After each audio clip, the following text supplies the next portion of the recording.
అందరికీ స్వాగతం. చూడండి, మనలో చాలామంది డేటాతో పనిచేసేటప్పుడు స్ప్రెడ్షీట్స్ లాంటివి వాడతాం కదా. కానీ అసలైన పవర్ అంతా అక్కడే ఆగిపోదు. ఆ డేటాలోంచి ఇంకా శక్తివంతమైన విషయాలు బయటకు తీయాలంటే మనం ఇంకొంచెం ముందుకు వెళ్ళాలి. ఈరోజు మనం ఆ నెక్స్ట్ స్టెప్ గురించే మాట్లాడుకోబోతున్నాం. ఒక్క క్షణం ఆలోచించండి. అసలు మనం వాడుతున్న టూల్స్కి కొన్ని లిమిట్స్ ఉంటాయి కదా. మన డేటా నుంచి ఇంకేమైనా విలువైన సమాచారం తీయొచ్చేమో అని ఎప్పుడైనా అనిపించిందా? మన డేటా అసలు ఏ కథలు చెప్పాలని చూస్తుందో మనం నిజంగా వింటున్నామా? ఉదాహరణకి ఎక్సెల్ లాంటి స్ప్రెడ్షీట్ని తీసుకోండి. దాంతో లొకేషన్ డేటా నుంచి ఒక ఇంటరాక్టివ్ మ్యాప్ తయారు చెయ్యాలంటే అబ్బా చాలా కష్టం. లేదా ఏదైనా కాంప్లెక్స్ స్టాటిస్టికల్ అనాలిసిస్ చెయ్యాలన్నా అంత నమ్మకంగా చేయలేం, అంతేనా? పైగా వచ్చిన రిజల్ట్స్ ప్రతిసారీ కరెక్ట్ అని గ్యారంటీ ఇవ్వగలమా? డౌటే. సో ఇక్కడే మనకొక పవర్ఫుల్ టూల్ కావాలి. ఆ సమస్యలన్నింటికీ పరిష్కారమే ఆర్ మరియు ఆర్ స్టూడియో. వీటిని సింపుల్గా ఒక కార్తో పోల్చుకోవచ్చు. ఒకటి ఇంజిన్ అయితే రెండోది డాష్బోర్డ్ అన్నమాట. ఈ రెండూ కలిస్తే డేటా అనాలిసిస్ను చాలా అంటే చాలా ఈజీ చేసేస్తాయి. ఇక్కడ మనం అర్థం చేసుకోవాల్సిన ఒక ఇంట్రెస్టింగ్ విషయమేంటంటే, ఆర్ అనేది అసలొక ప్రోగ్రామింగ్ లాంగ్వేజ్. ఇది స్పెషల్గా స్టాటిస్టిక్స్ కోసం తయారు చేసింది. ఇదే మనం చెప్పుకున్న కారుకి పవర్ఫుల్ ఎంజిన్. మరి ఆర్ స్టూడియో ఏంటే? అదొక ఇంటర్ఫేస్. సింపుల్గా చెప్పాలంటే ఆ ఎంజిన్ని కంట్రోల్ చేసే మన డాష్బోర్డ్. దీనివల్ల కోడ్ రాయడం, రిజల్ట్స్ చూడటం అన్నీ చాలా సింపుల్ అయిపోతాయి. సరే, బాగుంది. కానీ పెద్ద పెద్ద కంపెనీలు, ఎక్స్పర్ట్స్ అంతా ఆర్ని ఎందుకింతలా ఇష్టపడతారు? దాని స్పెషాలిటీ ఏంటో, దాని సూపర్ పవర్స్ ఏంటో ఇప్పుడు చూద్దాం. ఫస్ట్ అండ్ ఫార్మోస్ట్, ఆర్ అనేది కంప్లీట్గా ఫ్రీ, ఓపెన్ సోర్స్.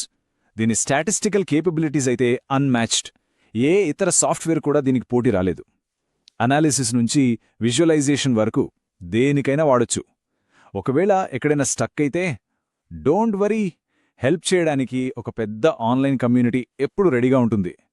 అన్నింటికన్నా ముఖ్యమైన విషయం ఏంటంటే, ఎక్సెల్లో గంటలు గంటలు చేసే పనుల్ని ఇక్కడ నిమిషాల్లో, అది చాలా ఖచ్చితత్వంతో పూర్తి చేయొచ్చు.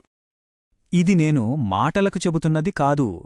ప్రపంచంలోనే అతిపెద్ద టెక్ కంపెనీలు వాళ్ల కీలకమైన పనుల కోసం ఆర్ మీదే ఆధారపడతాయి. అదే దీనికి అతిపెద్ద ప్రూఫ్. ఉదాహరణకు గూగుల్నే తీసుకోండి. వాళ్లు తమ యాడ్ క్యాంపెయిన్ల మీద ఎంత రాబడి వస్తోందో అంటే ఆర్ఐని ఖచ్చితంగా లెక్కించడానికి వార్ యొక్క పవర్ఫుల్ స్టాటిస్టికల్ ఫీచర్స్ వాడుతారు. గేమింగ్ వరల్డ్లో కూడా ఆర్ ఉంది. మైక్రోసాఫ్ట్ వాళ్ల ఎక్స్బాక్స్లో ఒకే రకమైన స్కిల్లున్న ప్లేయర్స్ని ఒకరితో ఒకరిని మ్యాచ్ చేయడానికి ఆర్ వాడుతుంది. దీనివల్ల గేమింగ్ ఎక్స్పీరియన్స్ భలే ఇంప్రూవ్ అవుతుంది కదా. ఇక ఫేస్బుక్ విషయానికొస్తే వాళ్ళు యూజర్ల బిహేవియర్ని అర్థం చేసుకోవడానికి ఆర్ని బాగా వాడుకుంటారు. యూజర్ల స్టేటస్ అప్డేట్లను అనలైజ్ చేసి కొత్త ట్రెండ్స్ను కనిపెడతారన్నమాట.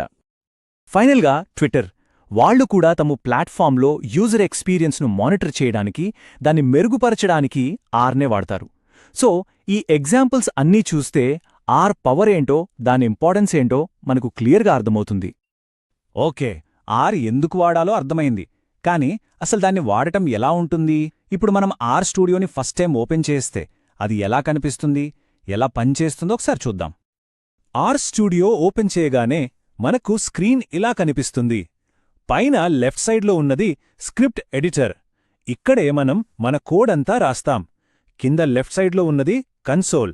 మనం రాసిన కోడ్ రన్ అయ్యేది, రిజల్ట్స్ కనిపించేది ఇక్కడే. ఇక్కడ 2 ఎగ్జాంపుల్స్ చూడండి. లెఫ్ట్ సైడ్లో ఐ లైక్ క్యాట్స్ అని టైప్ చేసినప్పుడు ఆర్కి అది అర్థం కాలేదు, ఎందుకంటే అదొక కమాండ్ కాదు. అందుకే చూడండి ఎర్రర్ చూపించింది. కానీ రైట్ సైడ్లో 2+2 అని ఒక సింపుల్ మ్యాథ్స్ క్వశ్చన్ అడిగినప్పుడు అది వెంటనే 4 అని కరెక్ట్ ఆన్సర్ ఇచ్చింది. అంటే ఆర్తో మనం దాని భాషలో మాట్లాడాలన్నమాట. ఆర్ యొక్క అసలైన మ్యాజిక్ అంతా దాని ప్యాకేజెస్లో ఉంటుంది. ఏంటివి ప్యాకేజెస్ అంటే? సింపుల్గా చెప్పాలంటే ఇవి ఆర్కి కొత్త సూపర్ పవర్స్ ఇచ్చే యాడ్-ఆన్స్. ఉదాహరణకి మంచి మంచి గ్రాఫులు గీయాలంటే ggplot2 అనే ప్యాకేజ్ ఉంది. మ్యాపులు తయారు చేయాలంటే లీఫ్లెట్ అని ఇంకోటి. ఇలా ప్రతి పనికి ఒక స్పెషల్ ప్యాకేజ్ ఉంటుందన్నమాట. అయితే ఒక ప్యాకేజ్ని వాడాలంటే 2 స్టెప్స్ ఉంటాయి. ఇది చాలా ఇంపార్టెంట్. ఫస్ట్, ప్యాకేజ్ని ఇన్స్టాల్ చెయ్యాలి. ఇది మీ కంప్యూటర్లో ఒక్కసారి చేస్తే సరిపోతుంది, లైఫ్లో ఒక్కసారి అన్నమాట. రెండోది, దాన్ని లోడ్ చేయడం.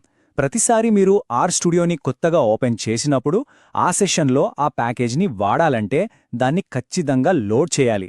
ఈ తేడా గుర్తుపెట్టుకోవడం చాలా ముఖ్యం. చాలామంది కొత్తవాళ్లు ఇక్కడే కన్ఫ్యూజ్ అవుతుంటారు.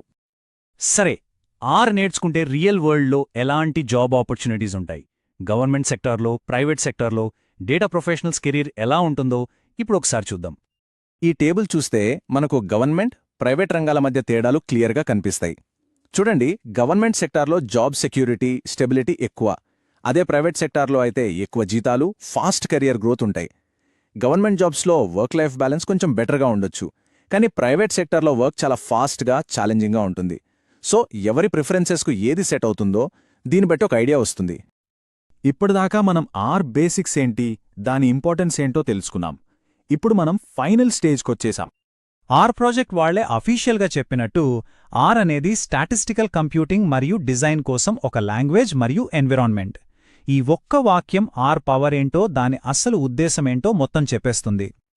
చివరిగా ఒక్క ప్రశ్న. మన దగ్గర ఉండే డేటాలో ఎన్నో కథలు, ఎన్నో సీక్రెట్స్ దాగి ఉంటాయి. వాటిని బయటకు తీయడానికి మనకు కావలసిందల్లా ఒక సరైన టూల్. మరి మీ డేటా చెప్పాలని ఎదురుచూస్తున్నా ఆ కథ ఏంటి? దాన్ని కనిపెట్టడానికి ఇదే బెస్ట్ టైం కావచ్చు కదా.